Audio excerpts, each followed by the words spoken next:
오늘은요, 알머리 제이스님이라고 아실 거예요. 다들 이게 옛날엔 유명했는데 요즘은 영상을 좀 안 올리고 계시더라고요. 아무튼 알머리 제이스님의 주식 강의를 요약해 드리겠습니다. 제가 들은 플랫폼은요, 클래스 101입니다.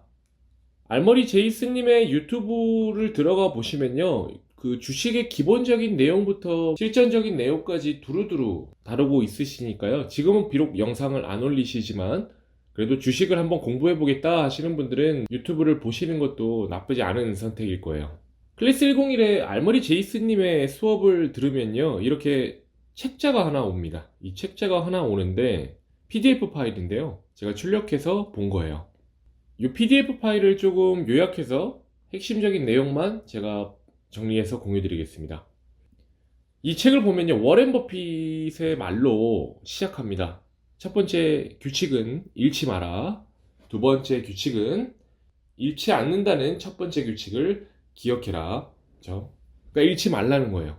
절대로 주식 투자에서는. 총 6장으로 구성이 되어 있습니다. 총 6장의 에필로그까지 있는데 하나하나씩 요약해 드릴게요. 1장에서는요, 뭘 모르는지도 모르는 상태에서 배워야 할 것들에 대해서 언급하십니다. 주식 투자, 그리고 나아가서 모든 투자 영역은요, 기타를 배우거나 수영을 배우거나 헬스장에 나가 몸을 만들거나 그런 자잘한 성취의 영역과 다를 게 없습니다. 그럼 이 다를 게 없으니까 공통점이 있겠죠? 가장 확실한 두 가지 공통점을 얘기해 주십니다. 첫 번째는요, 처음 한두 번의 시도만으로 절대로 마스터할 수 없다는 것입니다. 한두 번 그냥 투자를 해보고 내가 잘한다는 걸 기대하는 것 자체가 말이 안 된다는 거예요. 두 번째는 성실하게 연습하고 경험을 쌓으면 상상하지 못할 만큼 발전할 수 있다. 그러니까 상방이 열려 있다는 소리입니다. 상방이 열려 있다는 소리예요. 결국 모든 성취의 영역이 마찬가지일 것입니다. 라고 얘기를 하고 있습니다. 성실하게 연습하면, 그리고 경험을 쌓는다면 우리는 잘하게 되는 거죠. 그러면서 말씀하세요. 투자의 영역은요, 누구나 성공할 수 있는 분야라고요. 어떤 게 필요하냐면 성실함과 상식만 있으면요, 누구나 자산을 불릴 수 있다고 말합니다. 그냥 나한테만 지지 않으면 돼요. 오래 버티기 위해서는요, 단순한 의지력이 아니라 그 이상의 동기부여가 필요합니다. 무작정 참고 견디는 게 아니라 참고 견뎌야 하는 당위성을 만들어 버리는 거예요. 버틸 이유가 있어야 버틸 수 있다고 이 제이스님은 얘기하고 있죠. 그리고 또 추가적으로 말씀해 주시고 계세요. 1,000만 원 미만의 작은 종잣돈으로 큰 수익을 내봤자입니다.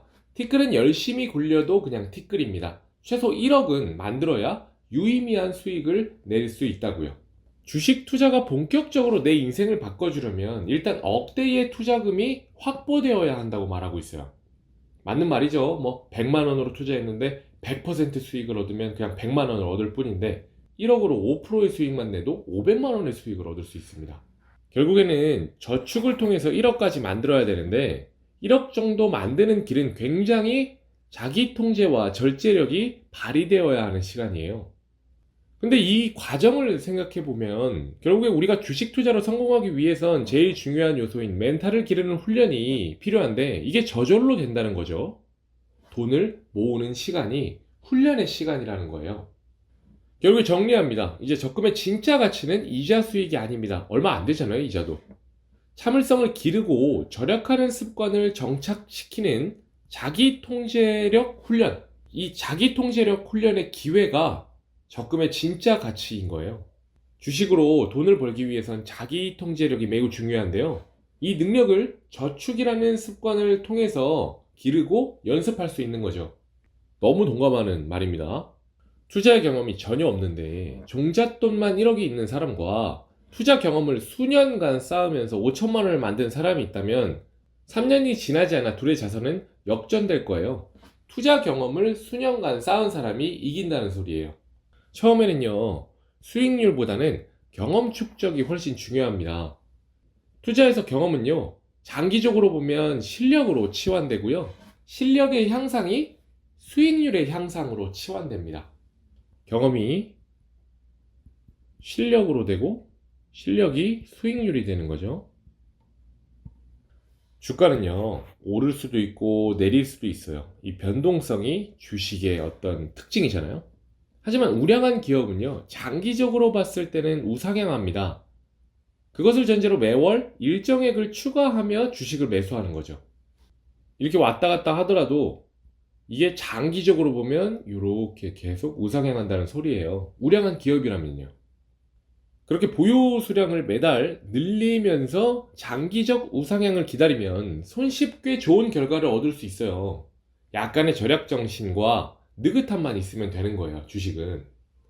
실수 없이 계속해서 수익이 나는 건 절대로 불가능해요.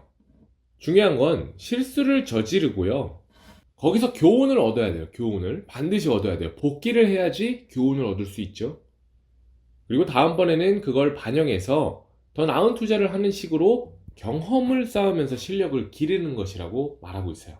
실수를 저지르더라도 복기를 통해서 왜 실수를 저질렀고 다음에 투자에서는 실수를 하지 않으려면 어떻게 해야 되는지 이제 생각하면서 그런 경험들을 쌓아 나가면 실력이 길러질 수밖에 없겠죠.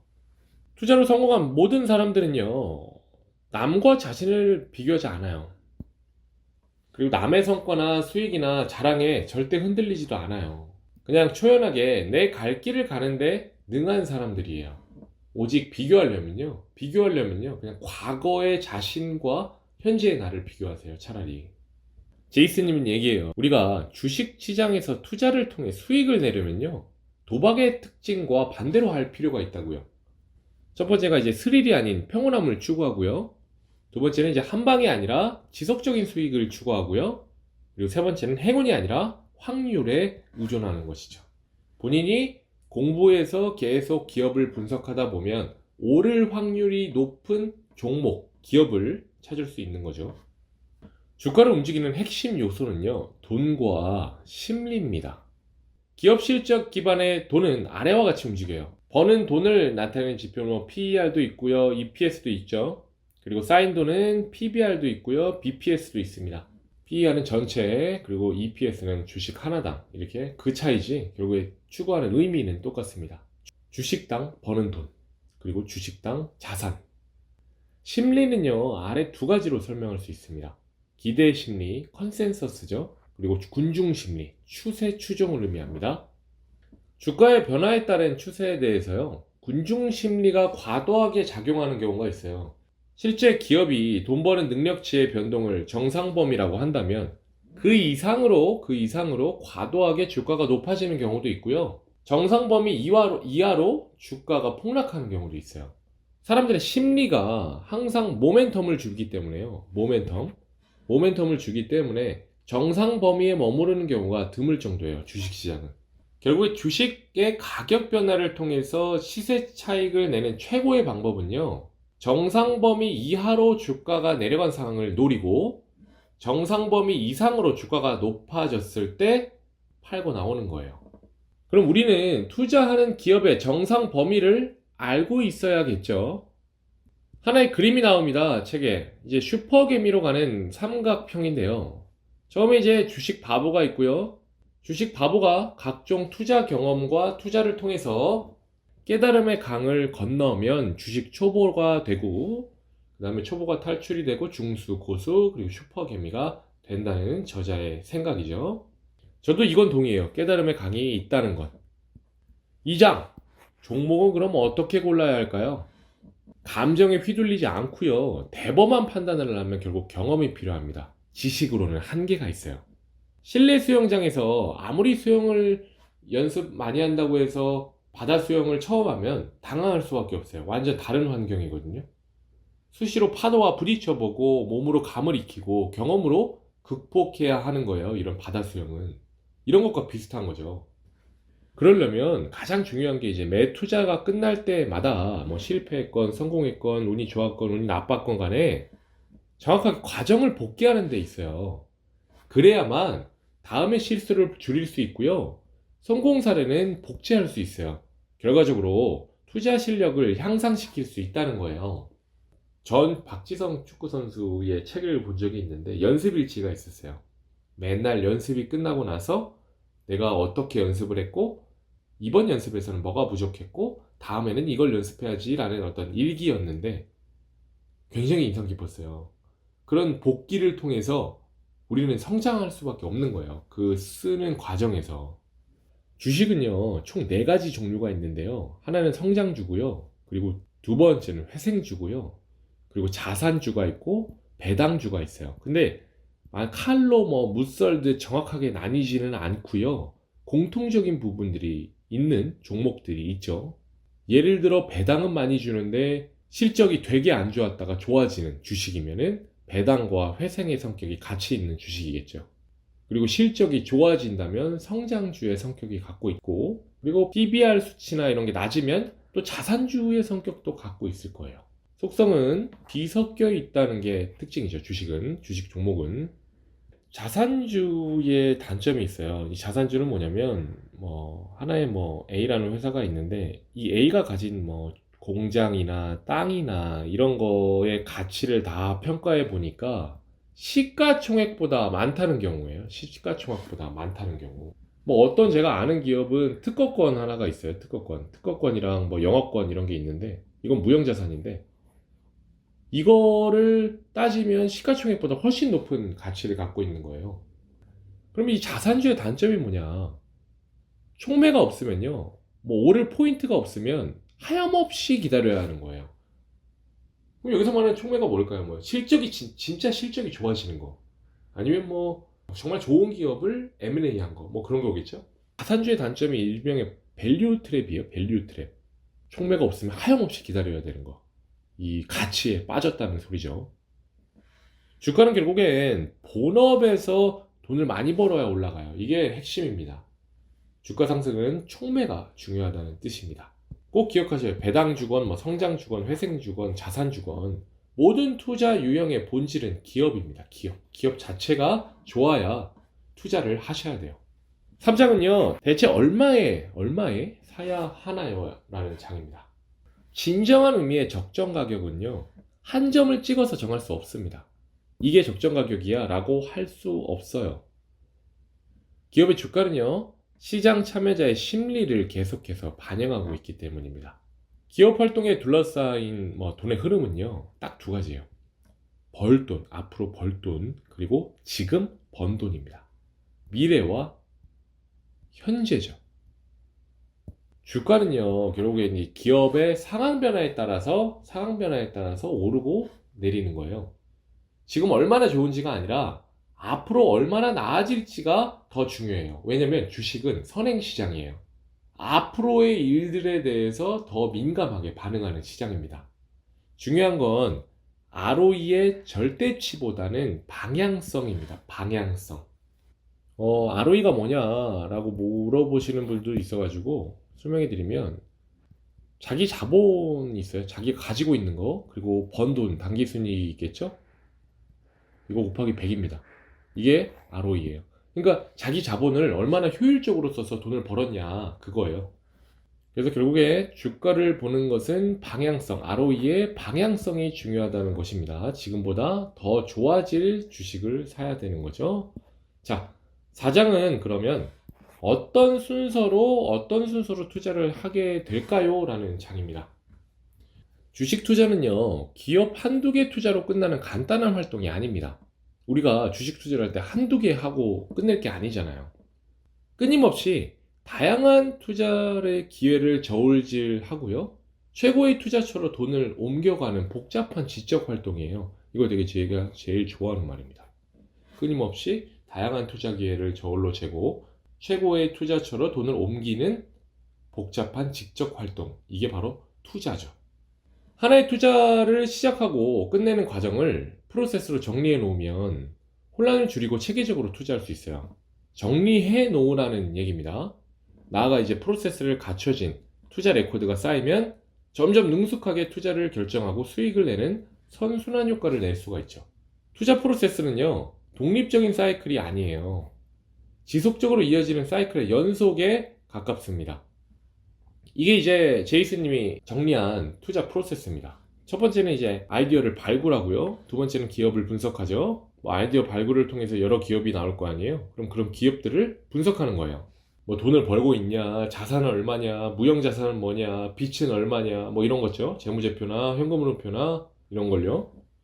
그리고 투자를 실제로 집행하죠. 그 다음에 언젠가는 매도할 거 아니에요? 매도하고 그리고 복귀를 하는 거죠. 팔든 말든 복귀는 무조건 해야 돼요. 샀더라도 왜 샀는지 한번 복귀를 해보는 거예요. 그런데요, 아까 그 제이슨이 뭐라고 했냐면 독립적인 사이클이 아니라 지속적으로 이어지는 사이클이라고 했잖아요. 그러니까 결국에는 이 1번부터 4번까지가 한 번으로 멈추는 게 아니라요, 계속 이어지는 겁니다. 매도했죠? 그럼 그 돈으로 다시 이제 기업을 선별하고 분석하고 다시 투자하고 팔고, 이게 반복이 되는 거예요. 계속. 아주 인상적인 그림이에요. 제가 좋아합니다, 이거. 주식 투자 프로세스 아까 4단계 말씀드렸는데요, 좀 구체적으로 한번 설명을 해드릴게요. 1번 투자 아이디어 찾기입니다. 이 아이디어 찾는 방식에는요, 두 가지가 있어요. 두 가지가 있는데, 하나는 탑다운, 그리고 다른 하나는 바텀업입니다. 탑다운은 말 그대로 트렌드, 섹터들을 선택한 다음에 그 섹터와 연관된 기업들이 뭐가 있는지 위에서 아래로 내려가는 어떤 투자 아이디어 찾는 방식입니다. 바텀업은요, 일단 기업부터 찾고 그 기업이 속한 섹터는 뭔지, 그 기업의 가진 특징은 뭔지 이제 아래부터 위에까지 올라가는 어떤 투자 아이디어 찾는 방식이죠. 저는 주로 바텀업을 합니다. 기업을 먼저 찾고요, 그리고 그 기업이 어떤 속성이 있는지 분석을 하죠. 두 번째는 분석하기예요. 분석하기는 뭐 사업 반기, 분기 보고서를 보고요, 증권사 레포트도 볼 수 있고요, 뉴스도 볼 수 있고, 너무 매몰되지 않고요, 뉴스를 볼 때 항상 일부분의 의견이 아닌지 늘 경계해야 됩니다. 지표도 검색하고요, 뭐 적극적인 투자자는 뭐 주담 통화도 하고요, 회사로 찾아가기도 합니다. 자신만의 공식으로 적정 매수가도 산정하는 거죠. 그 다음에 이제 투자를 집행하기입니다. 뭐 이거를 얼마까지 살지, 뭐 언제 얼마나 이게 나눠서 살지, 뭐 이렇게 하는 거죠. 근데 집행을 할 때도 주담 통화와 뭐 웹 검색 이런 적극적인 계속 체크해야죠. 실제로 실행을 하면서도 이게 맞는지, 맞는 투자인지 계속 스스로 체크하라는 소리입니다. 그리고 투자를 집행하고 나서도 이제 그 기존에 갖고 있던 자산들이 있을 거 아니에요. 이런 포트폴리오의 비중이 맞는지 계속 체크하는 거죠. 새로운 하나를 넣을 때도요. 그리고 마지막 네 번째는 매도 및 복귀입니다. 성공할 수도 있고 실패할 수도 있어요. 그런데 우리는 복귀는 무조건 해야 되는 겁니다. 이 과정이 필요한 이유는요, 이게 운이었는지 실력이었는지도 알아야 돼요. 만약에 운이었으면 내가 뭐 따로 공부를 해서 키울 수는 없지만, 이제 내가 부족한 실력 때문에 이 투자를 실패했다고 하면 그 부족한 실력이 뭔지 아니까 그 능력을 키울 수 있잖아요. 다음은 5장입니다. 잘하는 것보다 실수하지 않는 게 더 어려워요. 주식 투자로 돈을 잃는 방법은 딱 하나밖에 없다고 저자는 얘기해요. 욕심을 부리고 조급하게 행동한 것이죠. 숫자만 갖고요, 숫자만 갖고 매수 결정을 내리는 게 아니라요, 기업의 경영 스토리, 사회 트렌드 이런 것들을 같이 보면서 판단을 내려야 돼요. 단순히 숫자로만 내 투자 이유가 만들어지면 안 돼요. 적어도 뭐 CEO가 누군지, 기업은 어떤지, 어떤 섹터인지, 뭐 여러 가지 수많은 어떤 정보들을 가지고 이 투자의 근거를 만들어야 됩니다. 그래야 이 투자 근거가 탄탄해서, 그래야 흔들리지 않아요. 주식 투자는요, 숫자에 능통한 사람보다는 기업에 관심이 많은 사람이 성공합니다. 인내와 방치는 달라요. 그러니까 인내는 내가 기다리고 있다는 걸 아는 거예요. 내가 스스로 그걸 선택한 거고, 방치는 무시하려고 노력하는 거예요. 나는 그게 싫은데. 완전 다르죠. 인내심을 발휘해서 끝까지 기업을 기다리는 건요, 그 기업을 잘 알고 경쟁력을 믿을 수 있어야 가능해요. 믿음에서 나와야 돼요, 이건. 탄탄한 근거에서 나오죠. 탄탄한 근거, 기업을 분석한 탄탄한 근거.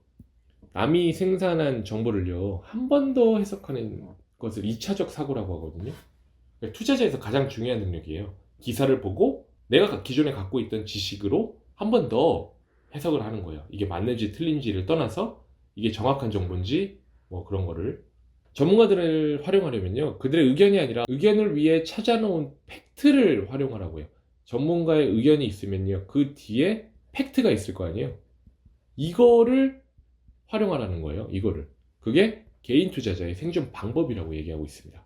6장은요, 이런 건 알아두면 쓸모가 있습니다 라는 어떤 부록 같은 파트인데요, 거기에 주식 투자 책이 나옵니다. 주식 투자 책 총 13권의 책인데요. 이거 한번 천천히 보시면서 꼭 읽어보세요. 제가 여기서 읽어본 책은 대부분 읽어봤어요. 한 10권 정도 넘게 읽어봤는데요. 다 좋습니다. 정말 다 좋아요. 대표적인 뭐 주식 시장을 이기는 작은 책, 뭐 전설로 떠나는 월가의 영웅, 그리고 현명한 투자자, 뭐 이런 걸 반드시 읽어봐야 되고, 제가 되게 좋아하는 사경인 회계사님들 책도 읽어야 되는 거죠. 이거는 결국 상장 폐지가 되는 종목만 피해서 장기 보유하면 오를 수 있다는 거니까 똥만 피하자는 책이에요. 그래서 반드시 읽어야 되는 책이고, 박동원 회계사도 워낙 유명하시죠. 그리고 뭐 어떻게 투자할 것인가, 마이클 모브신의 운과 실력의 성공학자, 뭐 나쁜 책이 없습니다. 무조건 다 읽으셔야 돼요. 떼는 것 없이 소비자 가격으로 벌어들인 전체 금액이 매출액이에요. 뭐 아시는 분은 아실 거예요. 거기에 뭐 재료비, 인건비, 뭐 설비의 감가상각비, 뭐 판매관리비죠, 선전비, 이런 부대 비용을 다 뺀 게 영업이익이에요.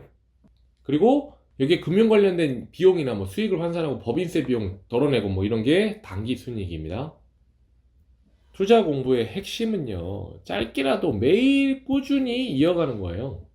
그러니까 잔심이라고 하죠. 잔심. 계속 가지고 있어야 돼요. 거기에 대한 관심을.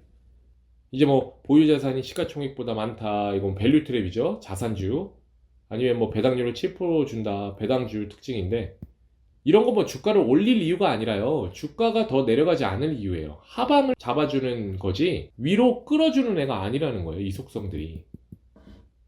그러니까 하방과 상방의 차이를 명확히 구분하면 투자 아이디어를 세우는데 매우 큰 도움이 된다고 지히스님은 얘기하고 있죠. 나는 주식 공부를 하기 싫다 이러면 그냥 지수 인덱스를 사세요. 뭐 나스닥 100, S&P 500 뭐 이런 거 있잖아요. 아니면 뭐 시총 1위인 회사만 매수하는 거예요. 지금 뭐 시총 1위가 어디죠? 구글인가 애플이겠죠, 애플. 애플만 사는 거예요. 뭐 한국은 뭐 삼성전자 사고, 아니면 차라리 버크셔 해서웨이를 매수하는 거예요. 거의 뭐 지수 인덱스와 같은 성격, 그리고 시총 1위만 갖고 있는 성격을 갖고 있는데 아주 안정적이죠. 수익률도 좋고. A는 비싸니까 B를 사세요. B를 사모으는 거죠. 버크셔 해서웨이 B. 금융위기 천수답이 있는데, 현금을 준 채 기다리다가 금융위기가 오면 투자하는 거예요. 그냥 현금을 준 채 그 주식 계좌에 갖고 있다가 뭐 코로나 이런 큰 사건들에서는 아주 주식이 폭락하잖아요. 막 기업의 실적에 상관없이. 그때 이제 용기를 갖고 투자를 해버리라는 거예요. 그게 바로 금융위기 천수답입니다. 그래서 공부 제로 투자 4선이 있으니까요. 요거 아주 꿀이네요. 요거 기억하시면 좋을 것 같아요. 그래서 제이슨님은 얘기합니다. 에필로그로 제 짧은 경험에서 얻은 최고의 교훈 두 가지는 다음과 같습니다. 투자는 멘탈이다. 그리고 평범한 진리를 비범하게 실천해야 성공한다. 좀 묵직한 말들이죠. 투자가 어려운 이유는 오늘까지는 오답이었다가 내일부터 정답일 수도 있고 그 반대가 될 수도 있기 때문이에요. 중요한 건 정답일 때까지 기다리는 정신력입니다. 여러분의 성공적인 주식 투자를 늘 응원하겠습니다. 많은 인사이트 받으셨으면 좋겠습니다. 다음에도 좋은 영상 가지고 오겠습니다. 감사합니다. 아르노였습니다.